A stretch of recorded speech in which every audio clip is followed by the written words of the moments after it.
Previously on the Lobby USA, our undercover reporter revealed tactics used against supporters of Palestinian equal rights. You have to show that they're racist hate groups and to consistently portray them that way. Tony is being recruited to work undercover for the lobby. It's a hostile environment and there's some risk involved. His assignment? To investigate people on a blacklist drawn up by a website called Canary Mission. It's an anonymous site. Nobody has any idea who's actually running this thing, and people have tried and looked into it. In the third of a four-part series, personal attacks, smears on anonymous websites, how sections of the pro-Israel lobby use unscrupulous means to discredit supporters of Palestinian civil rights.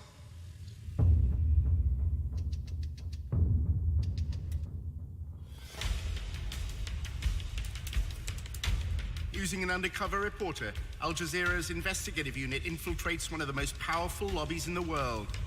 Getting $38 million in security aid to Israel matters, which is what AIPAC is doing. We examine how the lobby, led by AIPAC, the American Israel Public Affairs Committee, has secured unwavering support in Congress. Congressmen don't do anything unless you pressure them. And the only way to do that is with money. What the lobby is all about is to make sure that Israel gets special treatment from the United States forever.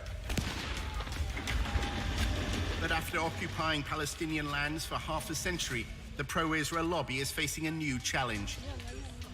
We called for a full boycott of Israel, divesting from it, and eventually imposing sanctions on it to achieve UN-stipulated rights of the Palestinian people. A movement to boycott, divest, and impose sanctions on Israel, BDS, was formed on American campuses. It seems to be achieving its goals. It threatens future American support for Israel. We believe in justice for all people. That means the occupation has to end. Israel's Ministry of Strategic Affairs responded with a covert operation to defeat BDS. אתה צריך לעשות את זה עם הרבה מאוד עמימות. זה לא גוף צבאי היררכי שאם הרגנו את X, אז כל הגוף מתחתיו לא פועל. The Israeli government leverages Jewish organizations in the diaspora. Absolutely. It's a psychological campaign involving spying and smears. You discredit the messenger as a way of discrediting the message. Just stay on message. And what is that message? BDS is a hate movement. While our reporter monitored pro-Israel groups, he was asked to go undercover for the lobby. You're going into enemy territory. It's not for everybody.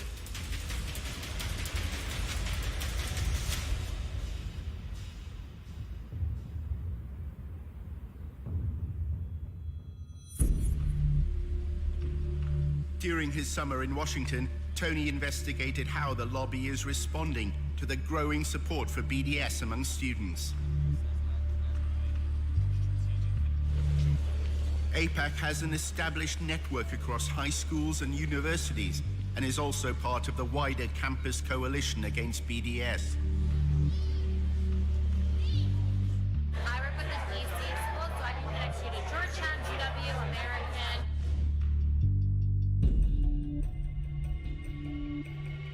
I think that you would really benefit from a conversation with the Israel on Campus Coalition. They also coordinate a lot between organizations. So like AIPAC, we focus on political. We have one very specific, very effective angle for combating BDS. But the ICC pools resources from all of the campus organizations so that like they're tapped in on all angles. The Israel on Campus Coalition is a coordinating group at the front line of the battle against BDS. We built up this massive national political campaign to crush them and to fight back and to fight fire with fire.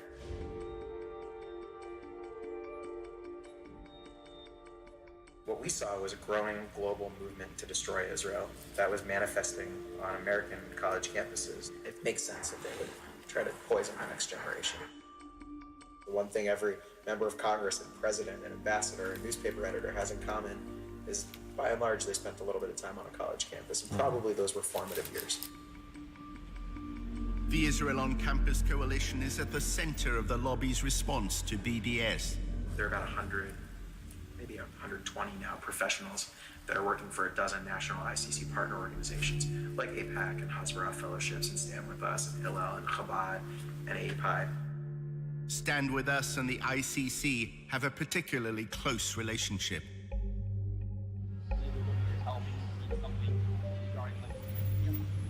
The Israel on Campus Coalition, they really oversee like the whole movement. They're sort of the ones that like have the bird's eye view.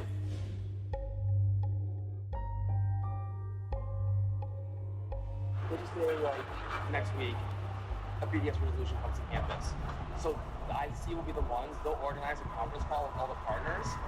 So they might say, okay, stand with us, we need a little bit more of your help because we need something regarding like this like BDS resolution. The campus newspaper wants us to write like an op-ed, will you guys help like the op-ed? So they'll sort of be the ones and they'll sort of be overseeing it. One of Tony's fellow researchers at the Israel Project had also worked with Stand With Us. One evening, Amanda told him how the work she'd been asked to do often made her feel uneasy. And stuff we produced, I felt was like,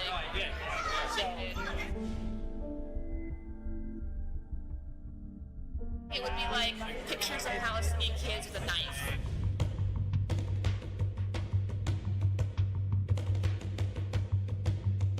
Those videos of like kids gonna like stab people and like we need to put this on Facebook and they have to make memes like to do like graphics about like that.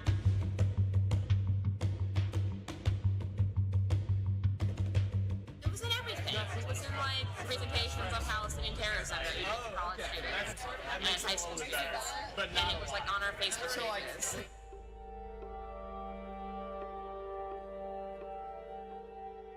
It's embarrassed to be associated with it. You told me about that guy who was like telling you to like use racist, like use. Yeah. Were they going to universities and using that kind of language? Or? Yeah, universities, articles, Facebook, everything.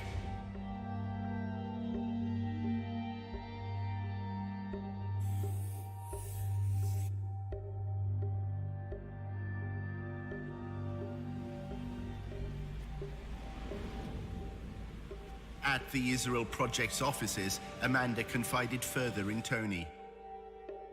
Her boss at Stand With Us instructed her to call BDS a racist hate group as often as possible, she said, because it polls well.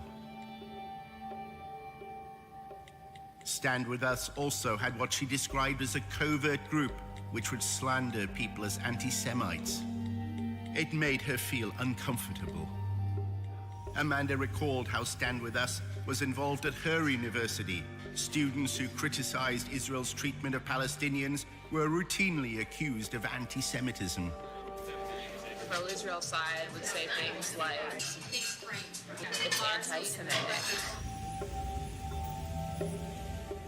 Say things like, why are they targeting Israel and not other Arab countries? You know, like, look at all this bad stuff happening to other places, and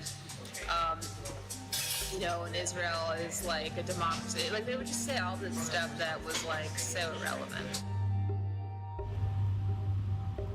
Do you think that there have been well-intentioned activists on American campuses who have found themselves in very difficult situations because these pro-Israel groups have tarnished them as anti-Semites? Oh, absolutely.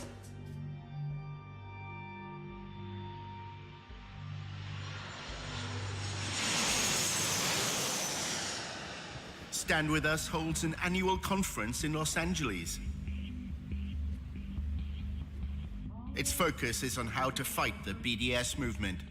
To reveal the true nature of BDS, a venomous, deceitful, anti-peace, anti-coexistence movement that will settle for nothing short of the annihilation of the Jewish state. Jacob Bain from the Israel on Campus Coalition linked BDS to the rise in anti-Semitic hate crimes in America. Anti-Semitism is increasing in general, right? In the same way that we're seeing anti-Semitism increase in the community, we're seeing these awful, terrifying desecrations of Jewish cemeteries. The campus is no exception. At a social event held by a pro-Israel advocacy group, Tony finds out more about Stand With Us. Many here are recent graduates with backgrounds in student politics. I was the chief of staff for my friend who was our student senator.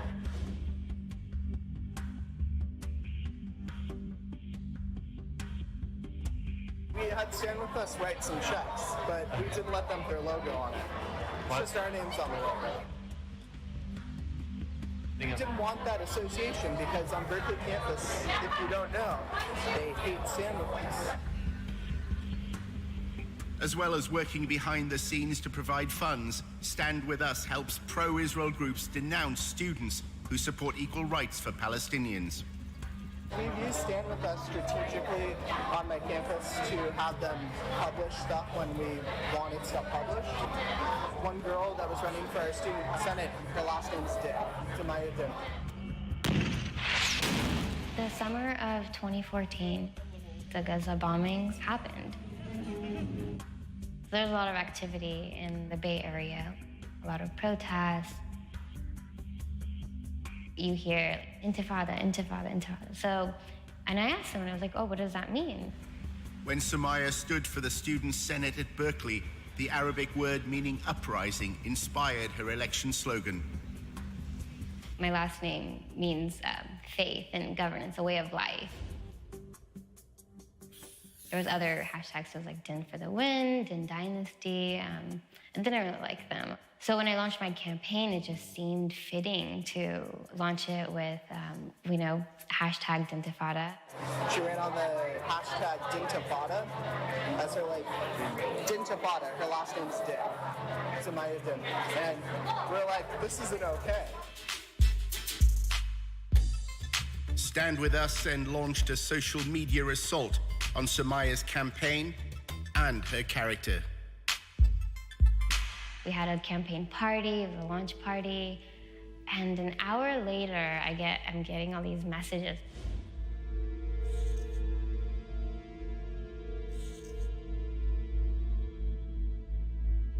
We had Stand With Us attack this girl in an article, at least on their Facebook, right? They shared the screenshots and stuff and talked about, this isn't okay.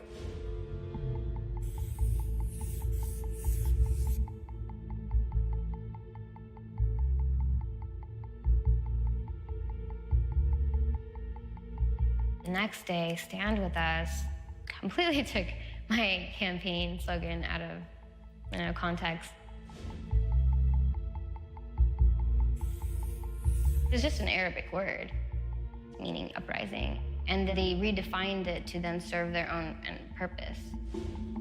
The redefinition to me was killing of all Jews.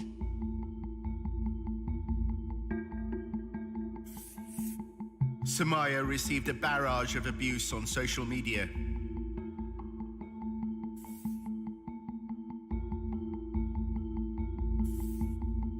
They called you a frustrated, sexually repressed woman. They said you were scum. They wanted to kick you out of the country.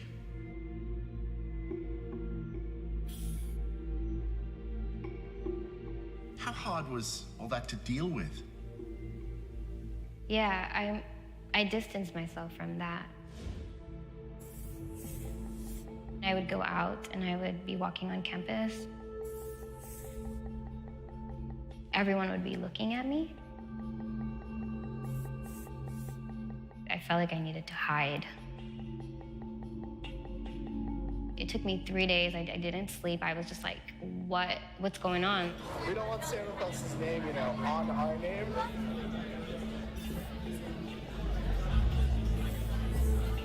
They have all sorts of followers, and some of those people are a little crazy.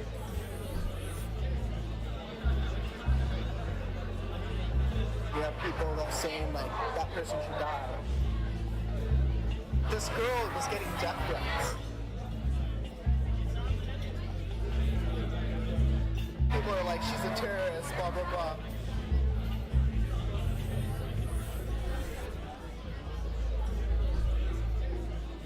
How involved are they on campus politics then? Even if it's money. They get money, but it's rare that they put their name on something because the leadership that I helped create on that campus is aware that it ruins relationships. At the Israel on Campus Coalition in Washington, Tony discovered that the lobby is deliberately adopting a clandestine approach on campuses. We should stand behind our work, not in front of it. It's not helpful for Stand With Us to say to a pro-Israel student, or the Israel Project to say to a pro-Israel student, oh, sure, we'll help you, but you have to put our logo on it. We're working like so closely with Stand With Us, and we have such a tight partnership with them today that like it's totally seamless. Tony also discovered that anonymity is a key strand of the campaign against BDS. If one of these terrorists on campus wants to disrupt a pro-Israel lecture or something and like unfurl a banner or whatever else, we're going to investigate them, look into bad stuff they've done. That stuff becomes very useful in the moment, and there are any number of ways to push it out. The only thing is that we do it securely and anonymously, and that's the key.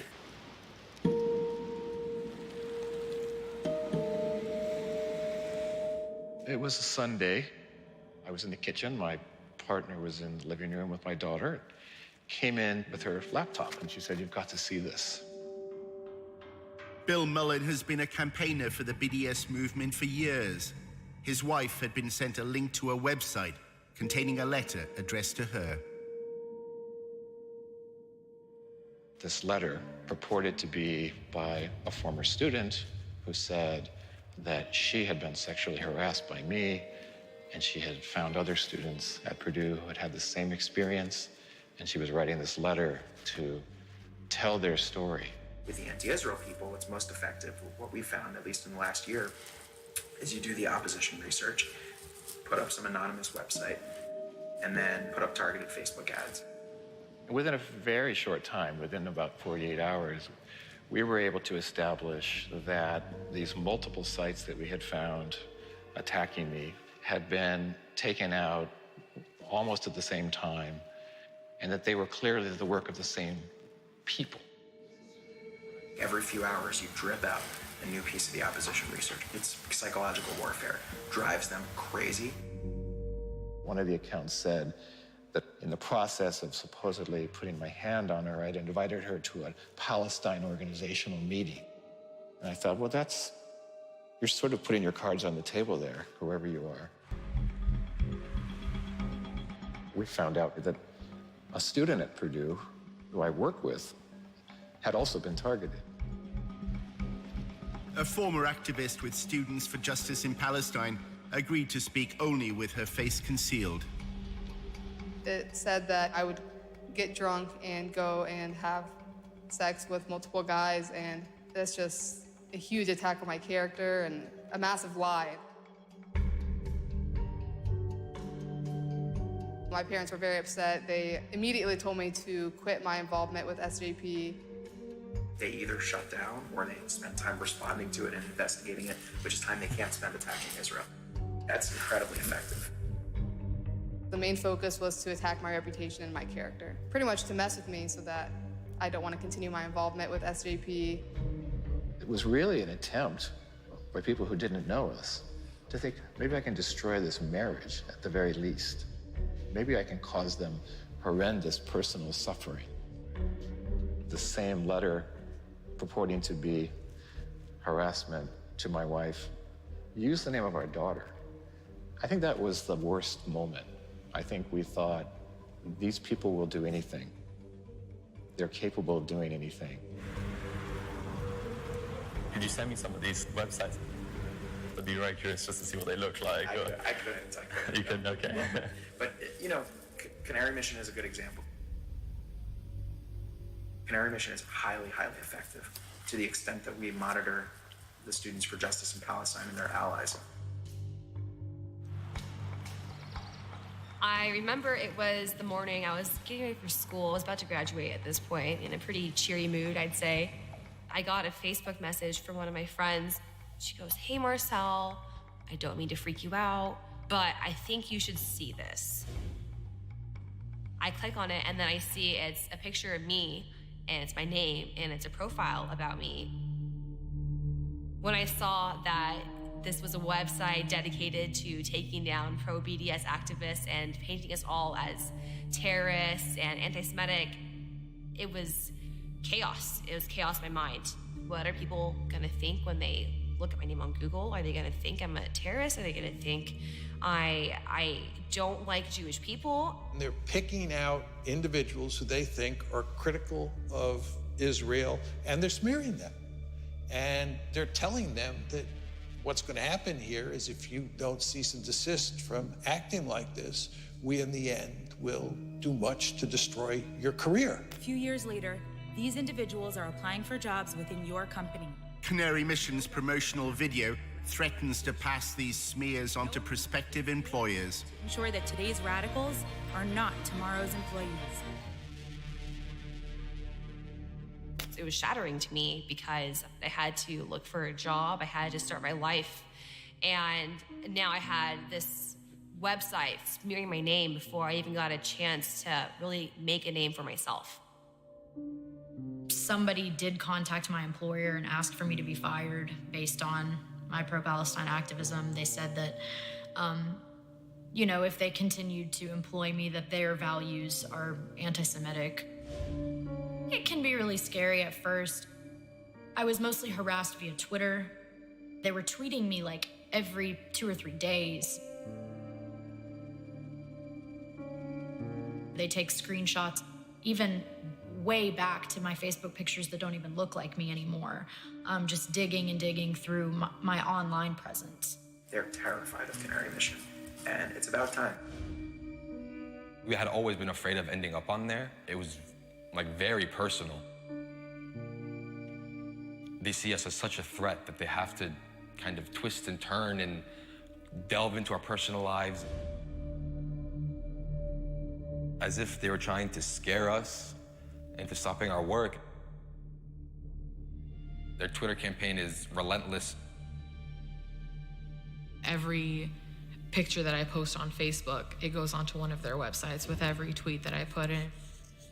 Every hashtag I post on Instagram, it goes into one of their files.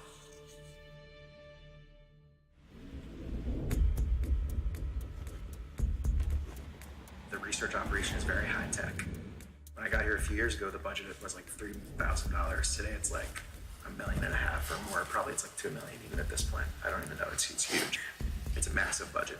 We've got major political consulting firms on retainer that are here all the time. We have our own opposition researchers.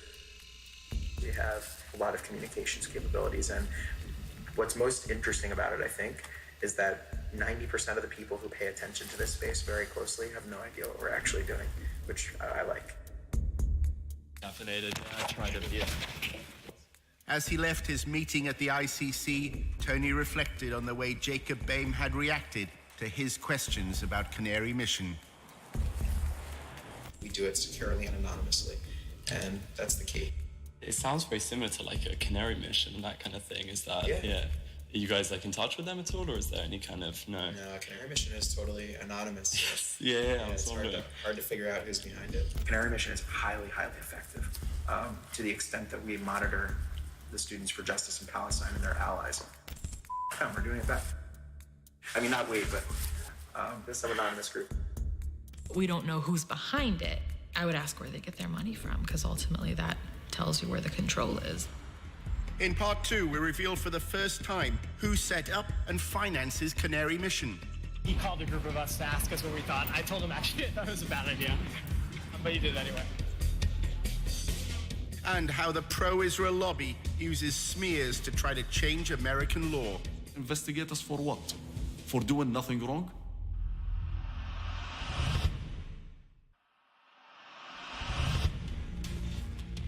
In part 1, how anonymous websites smear supporters of the BDS movement. Use the name of our daughter. They're capable of doing anything. It's psychological warfare. Drives them crazy. It's not censorship, but I think it's not serious. Our undercover reporter, Tony, is having a coffee with Eric, his boss at the Israel Project.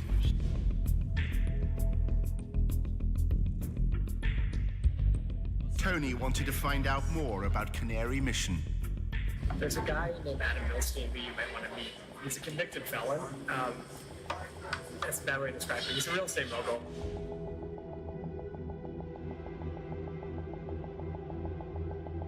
When I was working with him when I was at APAC, I was literally emailing back and forth with him while he was in jail. But he's loaded. I mean, he's close to $500 million. Adam Milstein has become a central figure in the lobby. His foundation funds numerous pro-Israel organizations. He also sits on the boards of AIPAC's National Council, the Israel on Campus Coalition, and Stand With Us. Our reporter filmed him alongside Jacob Bain from the Israel on Campus Coalition at the Stand With Us conference in Los Angeles. The two men had lengthy private discussions. Milstein is close to probably the wealthiest donor to the pro-Israel lobby, Sheldon Adelson. Adelson's money helped Milstein expand the Israeli-American Council into a major new force within the lobby.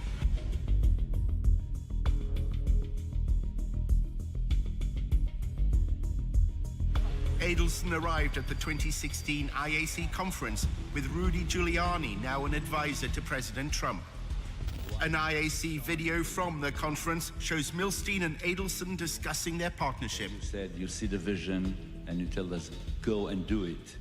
And we took your orders and we made it happen. And we took your money. There's somebody else around that can give you $50 million? No, there's no... Sheldon. Eric is wary of Adelson's relationship with the US president. He's really impulsive. If he gets a call from, Donald Trump, comes to get all the pro organizations to start helping us. He starts twisting their arms and putting pressure on them. Like, I give you $1 million. You better start putting out TV ads. And you're like, what the that's not our goal. It's not our mission. Tony attended the Israeli-American Council's annual conference. At a party, he spotted the IAC's chairman, Adam Milstein. It's very important that we're proud Jews. We're not, I was born Jews, but I'm really not Jew, and I'm not sure if I'm proud Jew. We're proud about our history. We have strong connection to the land of Israel. So this Israeli identity is now all over the world. I'm Tony. I'm in the Israel Project with Eric Gallagher. Milstein told Tony how critics of Israel should be handled. First of all, investigate who they are. What's their agenda? They're picking on the Jews because it's easy, because it's popular. We need to expose what they really are. And we need to expose the fact that they're anti everything we believe in. And we need to put them on the run. Right now, they can do whatever they like, terrorize us, and we are... How do we put them on the run, though? Doing it by exposing who they are, what they are, the fact that they're racist, the fact that they're bigot, that they don't want democracy. Do you think there's a good role to just naming them as anti-Semites? Not just anti-Semites, it's too simple. We need to present them for what they really are. They're anti-freedom, they're anti-Christian, they're anti-democracy. That's what we need to do. Numerous groups from the pro-Israel lobby were attending the conference. An Israeli official gave them a message to pass on to BDS supporters in America. Everybody out there who has to do anything with BDS should ask himself twice, do I want to be on this side or do I want to be on the other side? If I'm submitting to BDS, what would be the effect?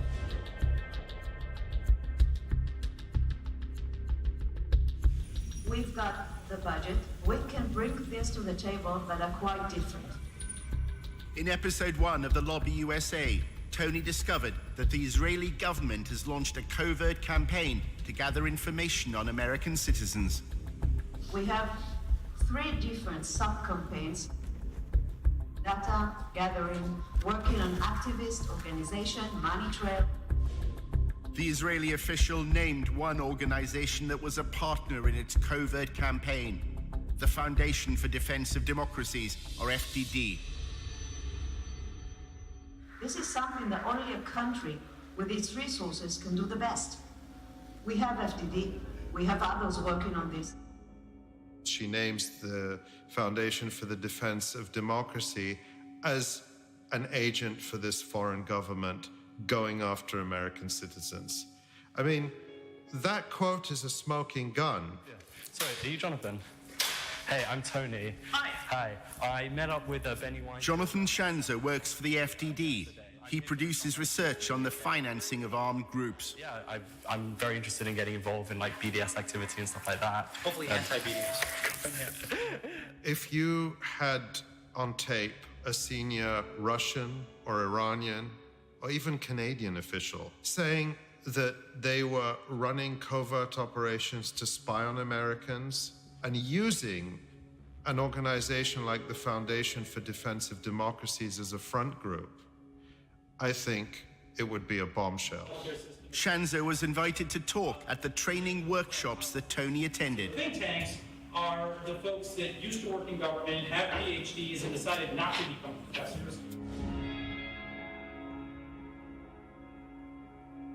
In the Middle Eastern Studies field, academics have failed, and that's why people like me are considered useful, at least to some. To call it the Foundation for the Defense of Democracies is a misnomer. It's the Foundation for the Defense of Israel.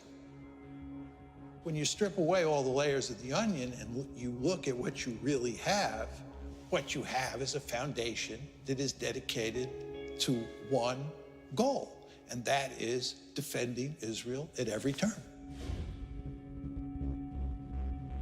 The FDD's mission has been to associate students who support BDS through links to charities and pressure groups, ultimately to Hamas, which governs the besieged territory of Gaza.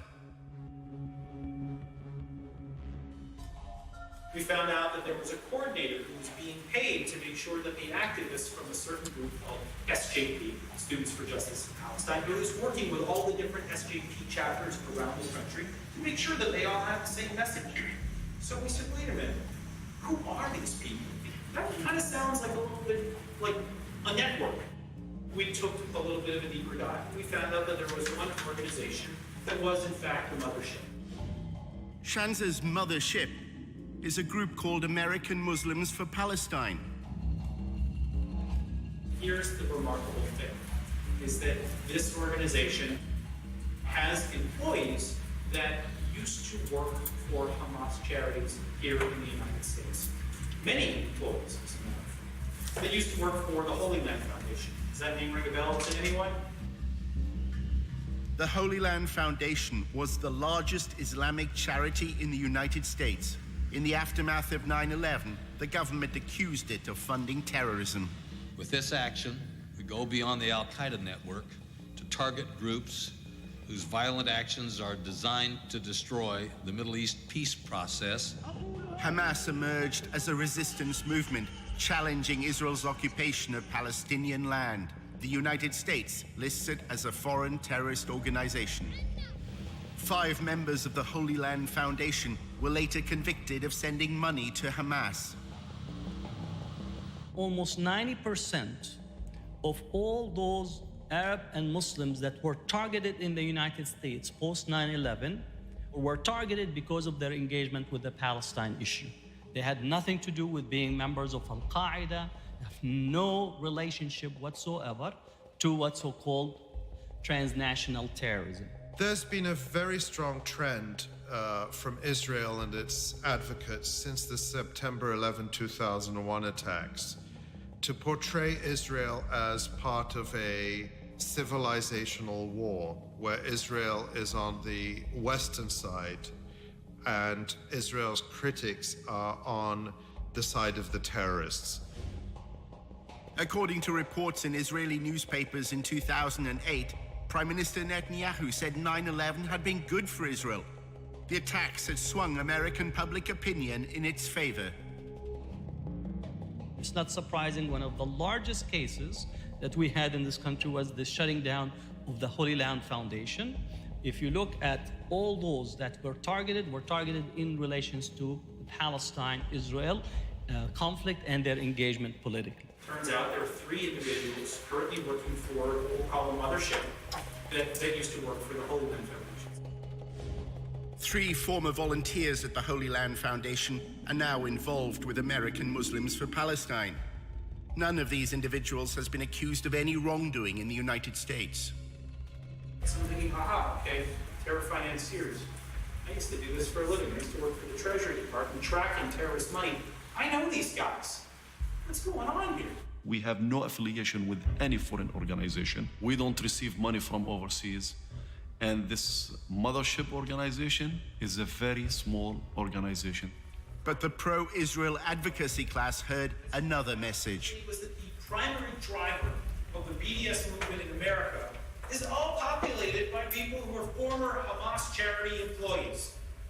This is not a grassroots organization. This is not a grassroots movement. It is being coordinated by very bad people, and it needs to be made known. Think tanks like the FDD play an important role for Israel in the media. Their selective use of evidence is often presented as legitimate academic research. They try to educate people to understand that Israel is effectively a Western liberal democracy in the sea of terrorist states, which is the Arab world. The other goal is to intimidate and to smear people. Shanzer is invited by pro-Israel congressmen to provide evidence before subcommittees on terrorism in the Middle East. He uses them to insinuate that prominent activists for Palestinian equal rights are linked to armed groups. AMP's founder and president, Hatem Bazian, was one of two featured speakers at a 2004 fundraising dinner in California. Incidentally, the other speaker at this dinner was Mohammed Al-Mazain, who is currently in jail for his role in the Holy Land Foundation and for providing financial support to Hamas. When you enter it into the congressional record, now people are begin to think that there's some legitimacy to it. So this dumping of utter nonsense and garbage into the congressional record, into a legitimate hearing, will have an effect down the line. There's also Osama Abu Ershad. He is currently the National Coordinator and Policy Director for AMP. Mr. Abu Ershad also runs a pro-Hamas newspaper in Virginia. They made Palestine as a front on the war on terrorism. It was Al-Qaeda that attacked the United States. It wasn't Hamas or any Palestinian organization. It was Al-Qaeda. I should note here that our open source research did not indicate that AMP or any of these individuals are currently involved in illegal activity. He himself, in his testimony in Congress, he says, we have no evidence of any wrongdoing by this organization, but still you have to investigate them. So investigate us for what? For doing nothing wrong? The fact it's rubbish does not mean that people don't listen to it, right? Shanzer's allegations that American students are somehow connected to armed groups in the Middle East has become part of the lobby's attempt to demonize BDS. Organizations that have spread throughout the world via a network of carefully constructed proxies. We should promote the fact that, according to Jonathan Shanzer from Knows Terrorism, he said a group of people who were active in funding Hamas have now formed a group, American Muslims for Palestine. Shanzer, testifying, said they're a leading driver of the BDS campaign. They're the most important sponsor and organizers of SJP.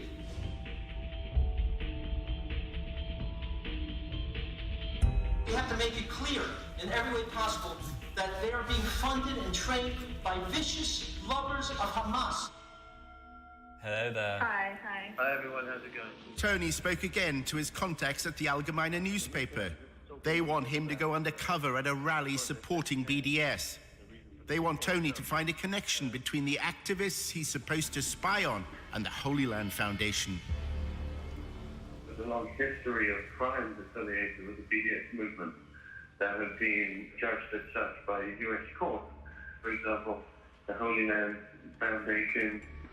Are these people still active and present within the movement? Who seems to be the people running the show here? Is there any acknowledgement of any sponsors? This is an incestual business. You know, they're all interconnected. This is not me just spouting off because I'm paranoid. There have been actual cases, like the Holy Land case that happened a few years ago. A lot of these guys had worked with those people, and they themselves have not yet been indicted, but they're all interconnected.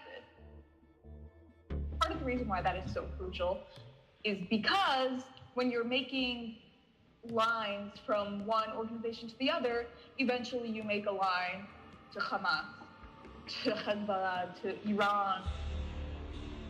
Sounds good. Well, we're grateful to have you. Let's see how it goes. While he considered his undercover mission for the Allgemeine, Tony set up a meeting with Jonathan Shanzer. It was at the office of the Foundation for Defense of Democracies. Hey, how are you? I'm good. Good to see you. You too. At their earlier meeting, Shanza had stressed the importance of links that connected students who support BDS to the Holy Land Foundation and then Hamas. Now he was more downbeat. The lobby is apparently failing in its attempts to discredit the movement. BDS has taken everybody's surprise. It's come up, behind everyone's back and bit them on the ass. Yeah, it's a complete mess. I can tell you that I don't think anybody's doing a good job. We're not even doing a good job. We did some good research, but we haven't figured out how to do anything with it. Shanza is unhappy that his alleged links between Students for Justice in Palestine and Hamas have not been publicized more widely. The stuff that I shared with your group, our hope was to really, make this something that people could sink their teeth into, but no one has turned it into, no one's weaponized it, is probably the best way of describing it. The slurs the lobby once relied on are no longer working. Personally, I think anti-Semitism as a smear is not what it used to be. Shanza's now trying to link BDS to a small Palestinian faction that once was involved in militancy, the Popular Front for the Liberation of Palestine.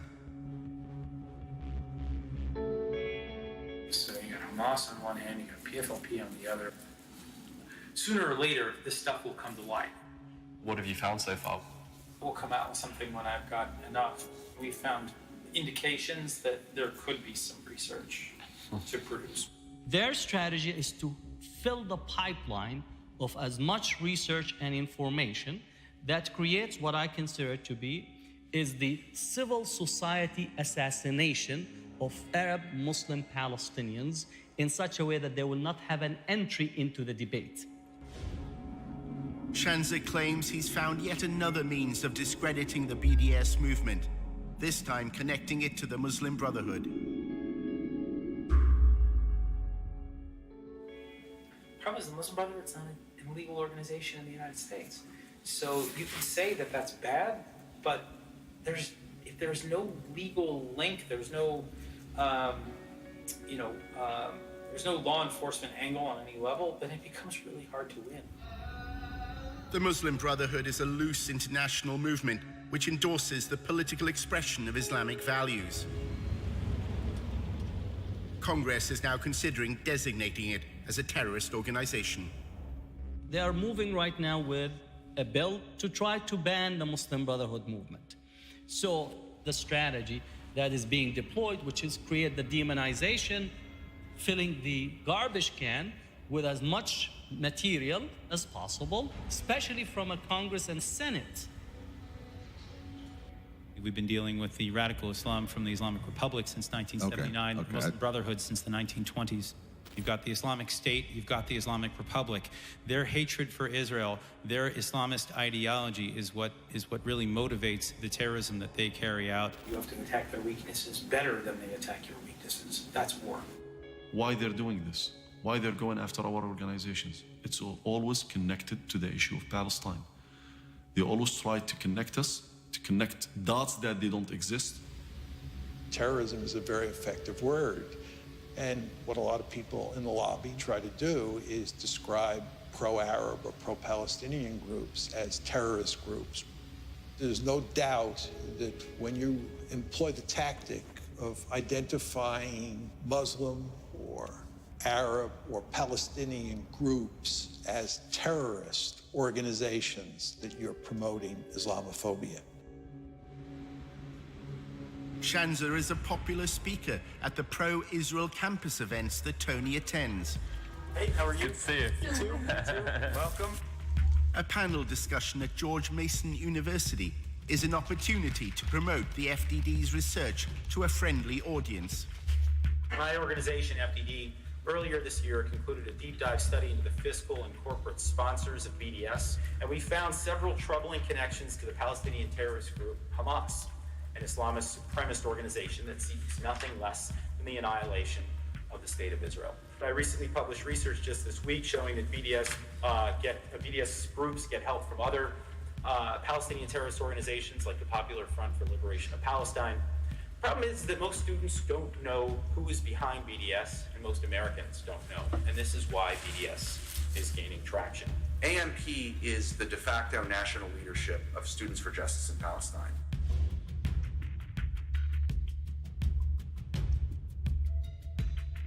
There is an actual direct connection between the people who are involved in raising money for Hamas and people who are involved in BDS activism on American campuses today. Pollock claims that SJP is just a front to hide the real agenda of American Muslims for Palestine. You'll notice their name is Students for Justice in Palestine. You don't hear the word Islamic, you don't hear the word Muslim in that name, and you hear the word justice, which is kind of a buzzword on campuses today. Everyone's for justice, right? You're not for injustice. The crowd that's kind of behind the scenes is actually a very Islamic radical cause. And if you actually get like into the weeds on SJP, they've aligned with groups that are for the, not just the destruction of Israel, the destruction of America. That's a narrative that suits Israel because it takes the pressure off Israel to actually end what it's doing to Palestinians. But it's an incredibly dangerous narrative for the whole world, and I think we're all paying the price of it. Pollock even accuses Jewish supporters of BDS of being in league with Hamas. Jewish Voice for Peace, or as I call it, Jewish Voice for Hamas. It'd be like having a group called, like, you know, African Americans for Slavery. You know, it's like, it's crazy, right? A lot of the JVP people are not Jewish. They've had a real problem of like people basically pretending to be Jews because the anti-Israel activism it's a little more sexy. You're here speaking with the rabbi. I work for Jewish Voice for Peace. I mean, we're a Jewish organization. I mean, again, I think that's another kind of absurd claim. When you talk about SJP and when you talk about BDS, you talk about them as a hate group, as a movement that absolutely endorses violence against civilians, not military conflict, but violence against civilians, aka terrorism. You discredit the messenger as a way of discrediting the message. Tony's boss, Eric, was also at the event. He's old friends with Noah Pollock. I want to hire Tony at the Israel press. Tony's another troublemaker from the UK. Yeah. He's a good guy. Noah's the best. As Tony left the event with Eric, the conversation turned to smearing BDS supporters. Eric said wealthy pro-Israel donors now have the freedom to fight Israel's critics however they want. In this country, you have these billionaire types who are starting to realize, like, oh wow, I don't need to participate in the Republican or Democratic parties. I could build my own apparatus and have influence in Los Angeles or Detroit. And Al Milstein's one of those guys. And he funds the Israel Project. He does a lot of great work. Eric then made a remarkable claim when Tony asked about Canary Mission. Who are the people involved with them? It's him.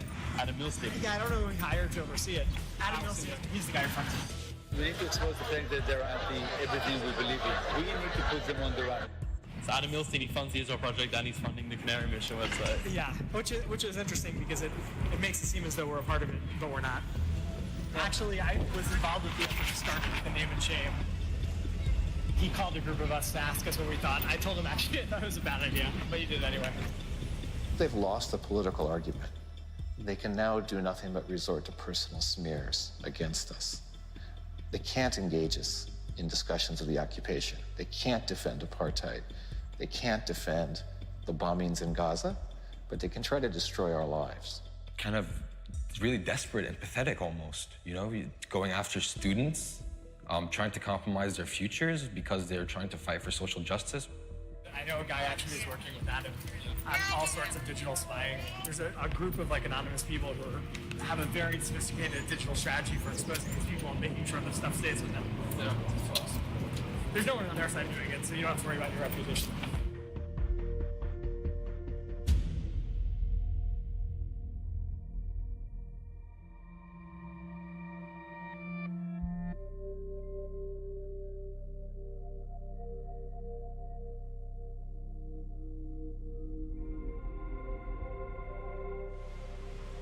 In episode 4, how the pro-Israel lobby is fighting the public relations war. The activism has to be like very provocative and attention-getting, and just like a total like no given